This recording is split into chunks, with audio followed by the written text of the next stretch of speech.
Europe 1, 6h48.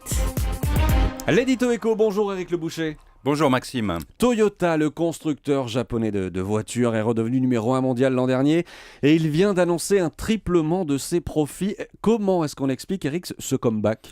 C'est une très belle performance en effet. Toyota est le premier bénéficiaire de la politique volontariste de baisse du yen du nouveau gouvernement de Tokyo. En un an, le yen a perdu 20% par rapport au dollar et 25% par rapport à l'euro. Et cette chute a un premier effet mécanique. Les recettes faites à l'étranger valent d'autant plus une fois converties en monnaie japonaise. Mais aussi, cette baisse améliore grandement la compétitivité des voitures fabriquées et exportées du Japon.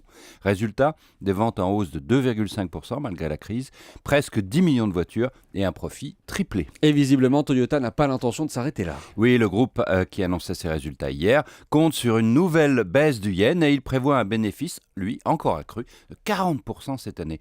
Toyota espère fabriquer même 3 millions de voitures au Japon même et il devra pour cela embaucher. Il compte sur la reprise économique aux États-Unis, premier marché de Toyota, et de bonnes ventes en Asie, y compris en Chine, malgré le différend entre les deux pays sur les îles Senkaku. Au Japon lui-même, les ventes sont médiocres. En Europe, Toyota espère simplement sauver les meubles malgré la chute prévue des immatriculations. Eric, Toyota, c'est le symbole de la renaissance industrielle au Japon ? Toyota, depuis 2 ans, avait été frappé par le sort, il est vrai, la catastrophe de Fukushima qui avait désorganisé toute sa production et les inondations en Thaïlande qui ont eu le même effet. En plus, le groupe nippon avait fait face à des problèmes de qualité. Il avait été forcé de rappeler des millions de voitures.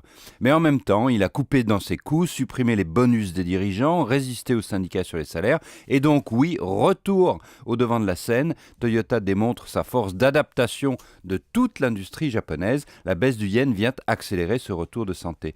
Maintenant, la guerre mondiale de l'automobile n'est pas finie. Les Allemands gagnent toujours des parts de marché. Les Américains, eux aussi, font un comeback. Les Chinois sont de plus en plus forts. Et puis, dans ce combat acharné, les deux Français n'ont quand même pas dit leur dernier mot. Voilà, et Toyota qui est aussi présent en France. On peut citer son usine de Valenciennes qui exporte une bonne partie de ses voitures vers les États-Unis. C'était l'édito éco d'Europe 1 Matin. Merci Eric Le Boucher.